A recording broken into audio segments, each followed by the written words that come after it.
Hey guys, I want to welcome you to the weekly Wednesday for the Financial Freedom newsletter, where every week, every Wednesday, we delve into something inspirational, motivational, something excerpt taken from the Financial Freedom weekly newsletter.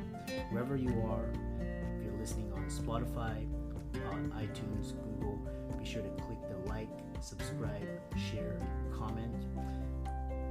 And without ado, let's get into the show. Hey guys, welcome to this week's podcast episode.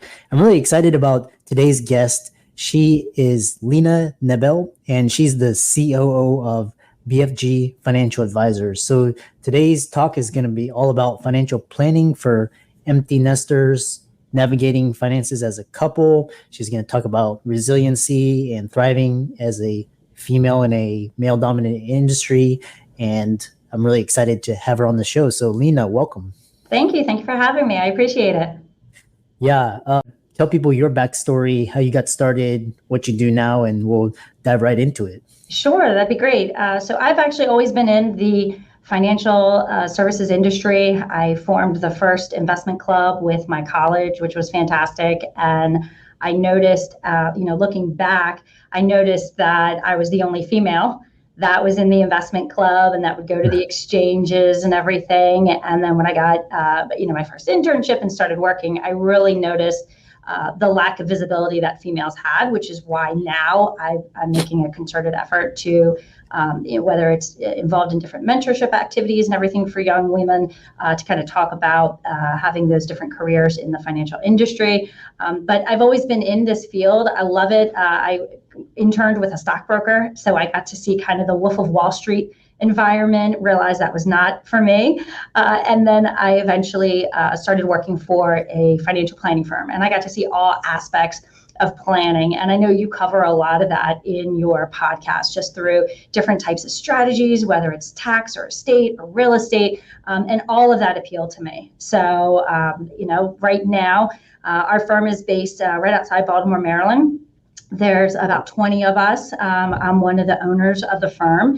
And what we do is we really focus on the family financial planning. So whether it's working with the grandparents, the parents, the kids, et cetera, we have a lot of diversity on our team, which is great. So regardless of your age or your background or your experience, there's somebody that can probably meet you where you are in your life. And when I think of our mission and vision statement, we talk about financial freedom in our mission statement, and we talk about moving from financial literacy to financial freedom. So we are big advocates on the financial literacy side. Oh, I love that. And if I were to do my past life, I would actually do something in the financial services industry. And it's so amazing how, school is so offbeat and doesn't talk about financial literacy or money, even though it's like so important. A lot of people are struggling these days. And the other thing is, what I love about CFPs is, talking to a lot, you can actually specialize. So people are kind of rebranding themselves into different areas. Some are like dual income, no kids. Some are for other avenues. But you specialize in financial planning for empty nesters and navigating finances as a couple. So kind of talk about what are the differences for individuals in this category, how they should be thinking about financial planning, money, etc. Sure. I think you bring up a great point, though, about how so many financial planners are trying to find their niche and they're trying to stand out. And I think you need to, because if you say that you can cater to everybody, people are going to kind of get lost in the mix there. And so what we've done is really kind of look back at the types of clients that we work with, and then also look at, okay, well, who do we get the most enjoyment out of and everything else. So if I have to think about whether it's a profession, that type of client, I do work with a lot of whether it's the C-suite, the physicians and the engineers. That kind of seems to be the top three categories of my clientele. And then when you think of whether it's an empty nester, I just wrote an article about, kind of the top things that you should be doing when you're in that stage. It's very different than when you're just starting out as a couple. your lifestyle is completely different on what you're saving for and what your goals are. So when you're thinking about kind of that empty nester phase, one of the things that I stress to a lot of people is, start to think about what you want that next stage to be, and start planning for that next stage, while you're working and everything. Don't wait to do the home improvements 2 months before you're putting the house on the market. Do the home improvements now so you can enjoy it. Things like that, where it's very different when you're first starting out. You're thinking of, okay, well, how do I save for a house, and how do I do these different things?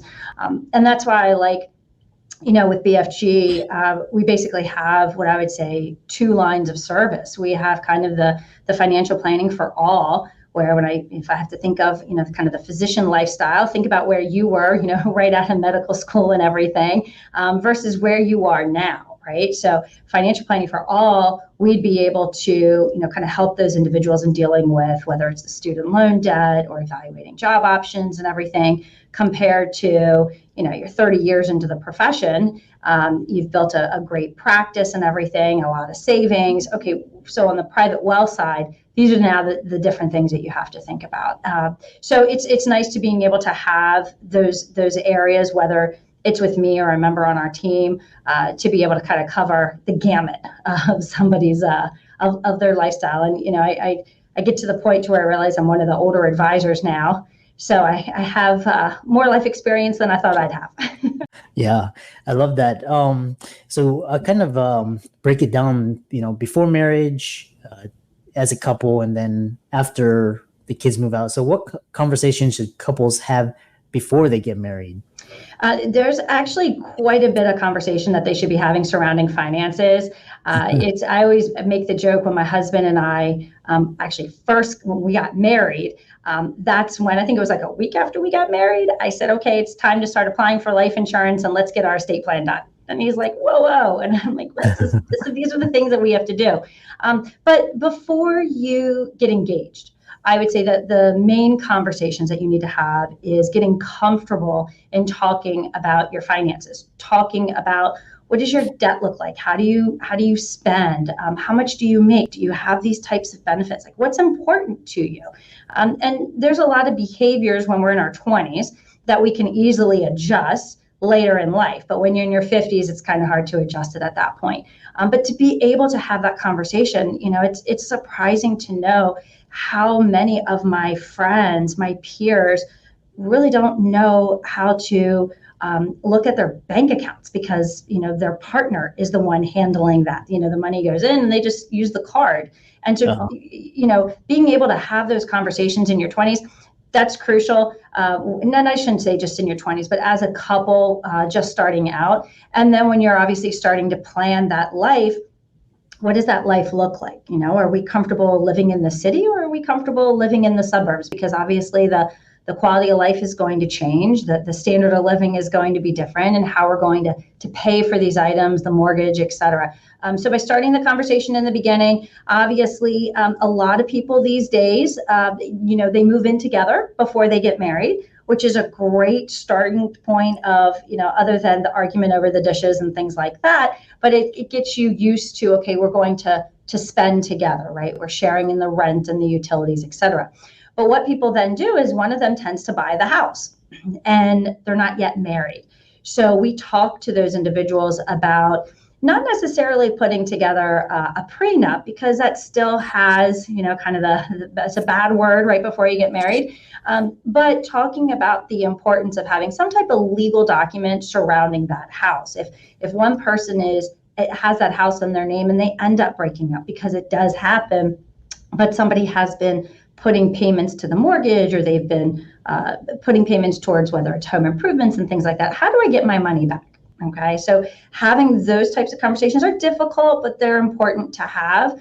And then obviously they're getting married, and then if they want to have a family, what does that look like? Is somebody going to continue to work? Do we need to talk about daycare savings? And then there's all the tax planning associated with that too. And then obviously as they're building their wealth and their life together, then that's when you can kind of build on from the kind of the literacy side, the education. You're starting to build your net worth. You're starting to kind of create that foundation. And it's usually in those years when you can, have some excitement in your planning and leverage different types of strategies and everything, because you have kind of the bases covered. It's like I mentioned, it's financial literacy to financial freedom. And so you kind of got to start with do we know how to manage our credit card debt before you can have the more complex investing questions. Yeah, it's quite interesting. And you brought up a lot of points because, that the number one reason why couples separate or get divorced is because of money and then kids. So it's really important to have, the same values around money.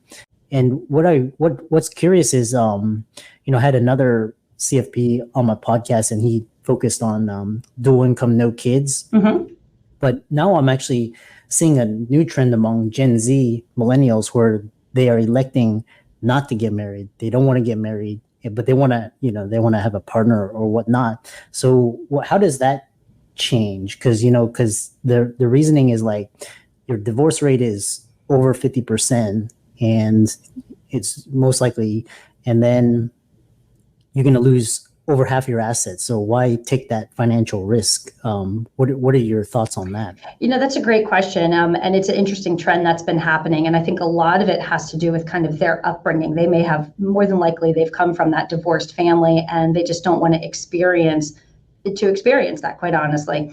And what I think about is a lot of our clients are same-sex couples. And years ago, prior to the law being changed, it was a similar situation, right? What are the challenges, the pitfalls that we have to be aware of? What could be some opportunities when the law changed? So when you think about that generation who's electing not to get married, there is some financial obstacles that they have to get over, and it really depends on those two individuals' careers and their benefits. People talk a lot about the employer benefits and if you're a couple or not. And you think about it when somebody has a job change, it's like, oh, well, should we go on their medical insurance or should I stay on our medical insurance? That's always one of the top questions. But that's one area that people have to pay attention to.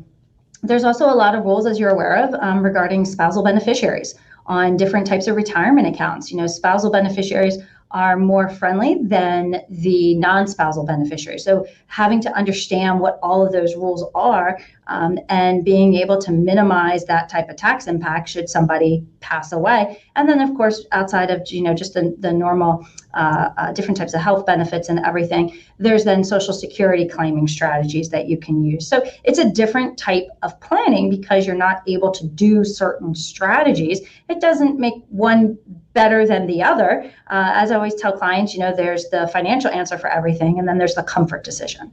And so if you're comfortable staying as partners, but not having it, legal, basically, then these are the things that we have to be aware of. And then sometimes there's strategies in which we can kind of get around some of those rules. And so that's when advisors can get creative in how to leverage, whether it's life insurance or trust, and kind of make it meet what their needs are, which honestly, that's the best part of my job. Is there's no one size fits all.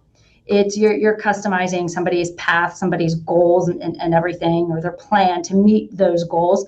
And sometimes it's non-traditional, and that's okay. I mean, that's what makes it exciting, what makes everybody different. Yeah, I love that. We kind of touched upon, before and then kind of during. And the other question is, after the kids move out, how does that affect couples' financial behavior? And you talk about financial planning for empty nesters, which is interesting because I thought they might be planning prior to that, but I'm curious to hear your thoughts. No, that's a good question, because with the empty nesters, so many times I meet with clients where, they're kind of in the thick of it, right? They can't see past next month. They're paying the current bills. They're putting the kids through, whether it's private education or putting them through college, and they can't focus on the next few years. And I always tell them, you're great long-term. You're diligent in your savings. We got the right strategies in place. We just have to get kind of the short term to make you feel more comfortable and some breathing room. So once that tuition is done, that last tuition payment, the feeling of, you see it, and they feel it. So then we all of a sudden have surplus cash flow. And that's when things get fun, because now we're not making the $40,000 or $50,000 a year tuition payments. So how are we going, what are we going to do with this extra money now, which is a lot of fun. So empty nesters tend to spend more. They take those vacations, they do those home improvements, all the things that have been on their wish list, they are coming up. There's the new cars and the this and the that. But they're also thinking, well, is my kid going to go to grad school? Are they going to be able to get a job? Are they coming back home? That's obviously a big item that's happening right now. Is we're planning now for somebody to retire. We're not really planning on taking care of their kids through retirement too. So still kind of having that as part of the perspective, and making sure that they're still going to be financially okay if they decide to assist the children and everything. But it's just taking advantage of some opportunities. So sometimes they need to catch up. If they're not on track, we use that time period to really catch up on their retirement savings. And the important part is to educate the client along the way. So it's not a surprise that they need to save more money when the kids are out of college. So by laying it out in writing and reminding them year after year, once your son graduates college, this is where this tuition payment is going to go. This is how we're going to direct this money to get you on track or to get you to those goals that we've been planning on. But there's also, think about if you have children and they're, 13 years old versus when they're 24. They're going to have different money habits. They think about the world in a different way. And you may decide to update your estate plan because they're older. A lot of parents forget to do that. We review estate documents annually. We show clients annually their beneficiary designations, who all their responsible parties are, which is crucial because the 13-year-old that's now 24, you may think, I think they're okay to have the money out right now versus how you originally had it, which was in trust at age 25, 30, and 35. Or maybe we need to push that back longer because they're not ready to handle that money. So it is important, from just as an example, from a estate planning perspective, as your kids get older, there's going to be some additional planning. So planning never really stops, in my opinion. Yeah, I love that. And, what's interesting is, so in my mind, analogous to, how physicians specialize in different fields, like it's interesting to see how CFPs, they kind of focus and specialize in other fields as well, which actually brings us to kind of near the end. But you talk about, so, kind of financial industry, Wall Street, all that is kind of a male dominated, but you actually thrive, and you talk about, for the female listeners out there, how a woman can succeed in this male dominated space. So kind of throw out your thoughts and, suggestions and all of that. Yeah, I think it's actually very similar to the medical community. You traditionally see a lot of male doctors, not as many female doctors. There are now, but, probably 10, 15 years ago, they're, mostly female nurses, not doctors.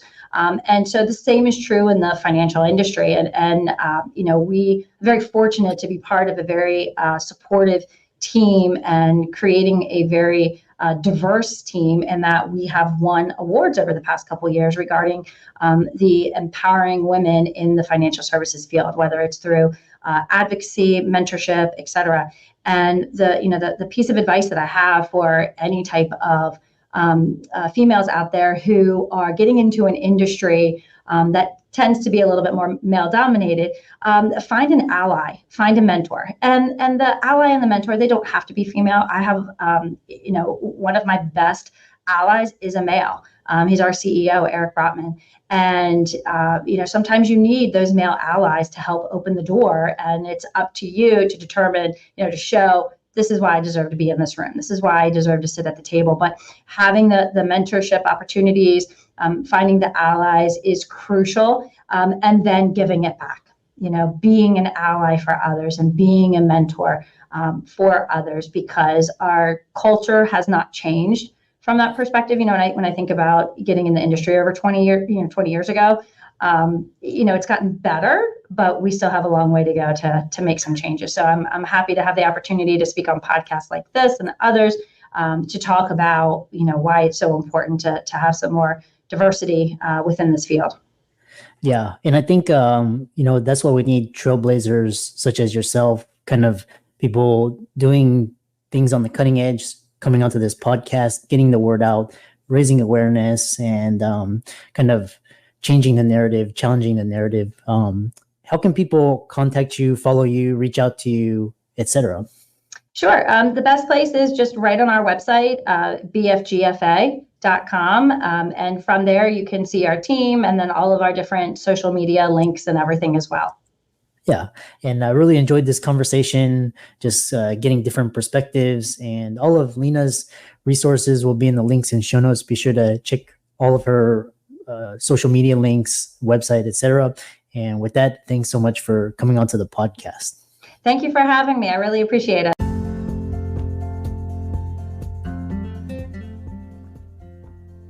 I hope you really enjoyed that wonderful, inspirational, motivational piece.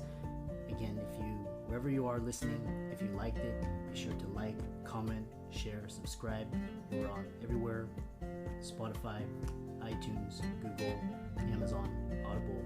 And without much ado, be sure to thank this show's sponsors, and we'll see you next week.